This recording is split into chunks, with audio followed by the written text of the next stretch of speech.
Hello दोस्तों, स्वागत है एक नई वीडियो में। आज की इस वीडियो में हम लोग देखने वाले हैं क्लास 9 के सोशल साइंस के कुछ महत्वपूर्ण एमसीक्यू क्वेश्चनों को, जो कि एग्जाम की दृष्टि से काफ़ी महत्वपूर्ण है। यहाँ से आप लोग को डायरेक्ट एग्जाम में हूबहू क्वेश्चन देखने को मिलेगा। अगर आप भी क्लास 9 की तैयारी कर रहे हैं तो इस वीडियो के अंत तक बने रहें। और अभी तक हमारे चैनल में आप नए हैं तो चैनल को सब्सक्राइब करें और बेल आइकन को प्रेस करें, ताकि जब भी इस प्रकार की मैं वीडियो डालूँ तो वीडियो का नोटिफिकेशन आप तक पहुँच सके।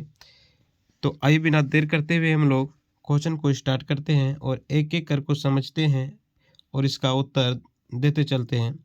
सबसे पहला क्वेश्चन है कि 1774 में बुर्बो राजवंश का, यहाँ पे मिसप्रिंट है, बुर्बो राजवंश का लुई 16वां किस देश की गद्दी पर आसीन हुआ था? जर्मनी, रूस, फ्रांस, अमेरिका। तो इसका सही उत्तर हो जाएगा फ्रांस। क्वेश्चन नंबर 2 कह रहा है, जॉन लॉक ने राजा के देवी और निरंकुश अधिकारों के सिद्धांत का खंडन अपनी किस पुस्तक में किया है? The treatises of government, the spirit of the laws, the social contract, equality in liberty and justice. तो इसका सही उत्तर हो जाएगा option number A, correct answer. Question number 3 तीसरा में पूछ रहा है कि की मुद्रा फ्रांस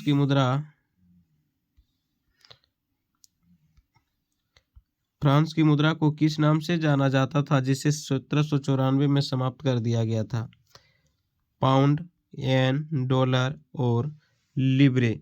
तो इसका सही उत्तर हो जाएगा ऑप्शन नंबर 4, लिब्रे। ठीक है। क्वेश्चन नंबर 4 में कह रहा है कि यूरोप में निम्न से कौन सा समूह वंश आधारित शासकों के अनियंत्रित सत्ता का विरोधी था? राष्ट्रवादी, उदारवादी, समाजवादी और नारीवादी। तो इसका करेक्ट आंसर हो जाएगा ऑप्शन नंबर ए, राष्ट्रवादी।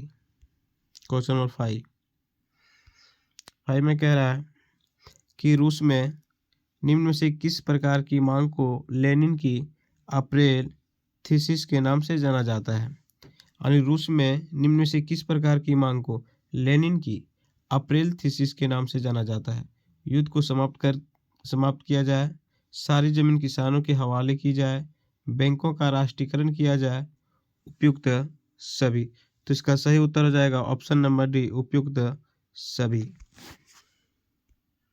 क्वेश्चन नंबर 6 में पूछ रहा है, यूरोप में निम्न में से किसका विश्वास था कि पूंजीपातियों के साथ होने वाले संघर्ष में जीत अंततः मजदूरों को ही होगी? Giuseppe Mazzini, Robert Owen, Louis Blanc और कार्ल मार्क्स।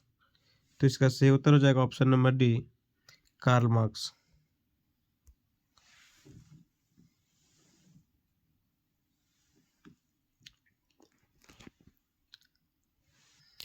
क्वेश्चन नंबर 7 कह रहा है कि निम्न में से कौन सा देश प्रथम विश्व युद्ध के दौरान मित्र शक्तियों के खेमे में शामिल था? देखिए, जब प्रथम विश्व युद्ध हो रहा था 1914 ईस्वी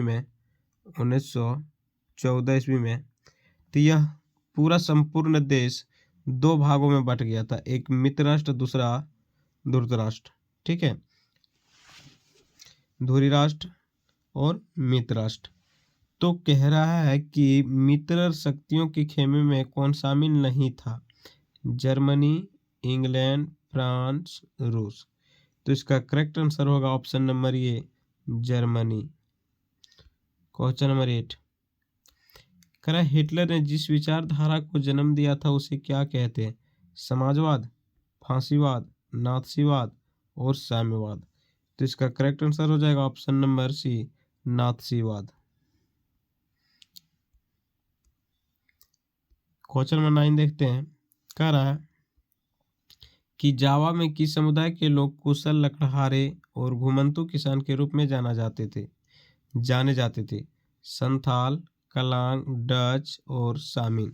तो इसका करेक्ट आंसर हो जाएगा ऑप्शन नंबर बी, कलांग।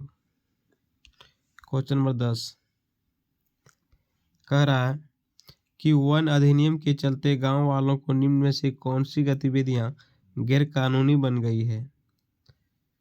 घर के लिए लकड़ी काटना, पशुओं को चराना, कंदमूल फल इकट्ठा करना, उपयुक्त सभी। तो इसका करेक्ट आंसर हो जाएगा ऑप्शन नंबर डी, उपयुक्त सभी।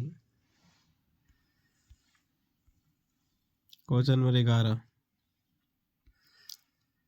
कह रहा है भोटिया, शेरपा और किन्नौरी समुदाय के लोग निम्न में से क्या थे? एक किसान थे, जमींदार थे, चरवाहे थे और मजदूर थे। तो इसका सही उत्तर हो जाएगा एक चरवाहे थे।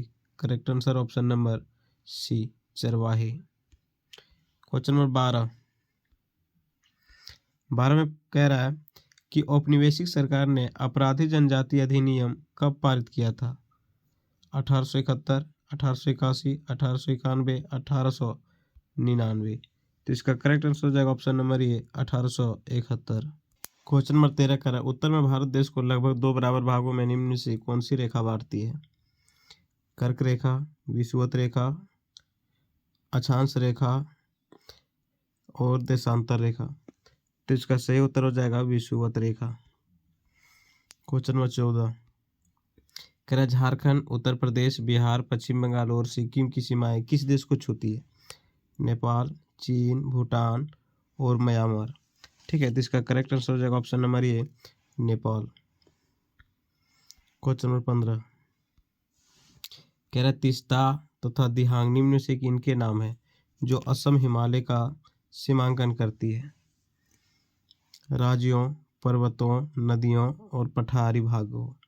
तो इसका करेक्ट आंसर हो जाएगा ऑप्शन नंबर सी, नदियों। क्वेश्चन नंबर 16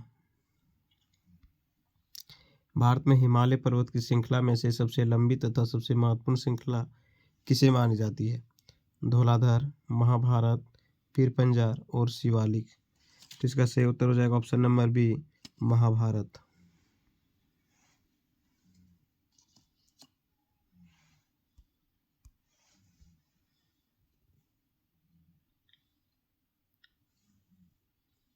तरह कह रहा है भारत का कौन सा राज्य तथा नगर सिंधु तथा गंगा नदी तंत्रों के बीच जल विभाजक स्तर पर स्थित है? हरियाणा, अंबाला, पश्चिम बंगाल हुगली, उत्तराखंड हरिद्वार, मध्य प्रदेश अमरकंटक। तो इसका सही उत्तर हो जाएगा ऑप्शन नंबर ए, हरियाणा अंबाला। क्वेश्चन नंबर 18 निम्न से भारत के प्रायद्वीपीय भाग की एक प्रमुख नदी कौन है जिसे दक्षिण गंगा के नाम से जाना जाता है? नर्मदा, तापी, महानदी, गोदावरी। तो इसका सही उत्तर हो जाएगा option number D, Godavari. Question 19 में कह रहा है महानदी गोदावरी, कृष्णा तथा कावेरी पूरब की ओर बहती हुई बंगाल की खाड़ी में गिरती है। ये नदियां अपने मुहाने पर इनका निर्माण करती है भूकंप का, डेल्टा का, ज्वालामुखी का और पठार का। तो इसका करेक्ट आंसर हो जाएगा ऑप्शन नंबर बी, डेल्टा का। क्वेश्चन नंबर 20 कह रहा है वन किस प्रकार का संसाधन है?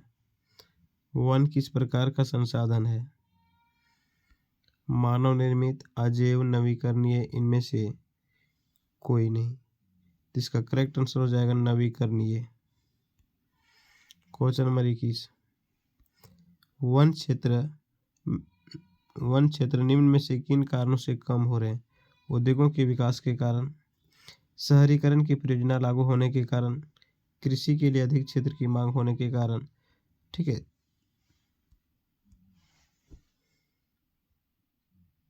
तो इसका करेक्ट आंसर हो जाएगा उपयुक्त सभी।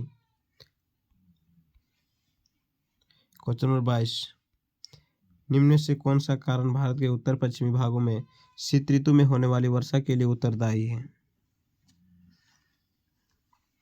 पश्चिमी विक्षोभ, चक्रवाती अवदाब, मानसून की वापसी, दक्षिण पश्चिमी मानसून। तो इसका करेक्ट आंसर हो जाएगा ऑप्शन नंबर ए, पश्चिमी विक्षोभ। क्वेश्चन नंबर 23 क्या राष्ट्रीय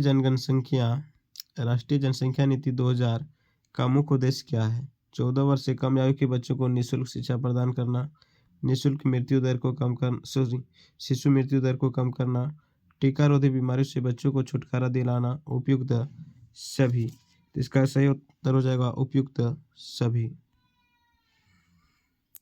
क्वेश्चन नंबर 24 कर लोकतंत्र के निम्न में से किसका होना जरूरी माना जाता है? एक दलीय प्रणाली, स्वतंत्र एवं निष्पक्ष चुनाव, अनियमित चुनाव, प्रेस पर सरकारी नियंत्रण। तो इसका सही उत्तर हो जाएगा ऑप्शन नंबर बी, स्वतंत्र एवं निष्पक्ष चुनाव। क्वेश्चन नंबर 25, करे चीन की संसद को निम्न में से किस नाम से जाना जाता है? राष्ट्रीय जनसंसद, पार्लियामेंट, कांग्रेस और ड्यूमा। तो इसका करेक्ट आंसर हो जाएगा ऑप्शन नंबर ए, राष्ट्रीय जनसंसद।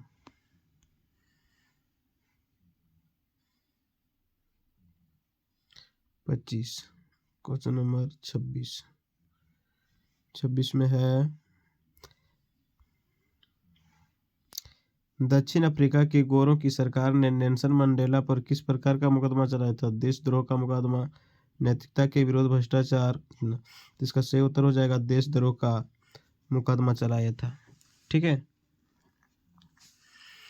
क्वेश्चन नंबर 27, करा 1950 से ही दक्षिण अफ्रीका में रंग भेद के खिलाफ निम्न में से किसने संघर्ष किया? अश्वेत, रंगीन चमड़े वाले, भारतीय मूल के लोग, उपयुक्त सभी। तो इसका करेक्ट आंसर हो जाएगा उपयुक्त सभी। क्वेश्चन नंबर 28, करा भारत में चुनाव कराने की जिम्मेदारी किस संस्था पर होती है? योजना आयोग, वित्त आयोग, निर्वाचन आयोग, मानवाधिकार आयोग। तो इसका सही उत्तर हो जाएगा निर्वाचन आयोग।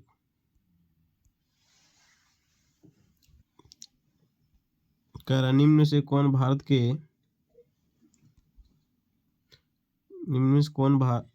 भारत देश का राष्ट्रीय अध्यक्ष होता है और औपचारिक रूप से सबसे बड़ा अधिकारी भी माना जाता है? राष्ट्रपति, मुख्य न्यायाधीश, प्रधानमंत्री और विदेश मंत्री। इसका सही उत्तर हो जाएगा ऑप्शन नंबर ए, राष्ट्रपति। क्वेश्चन नंबर 30, भारत में निर्वाचित प्रतिनिधियों की राष्ट्रीय सभा को क्या कहा जाता है?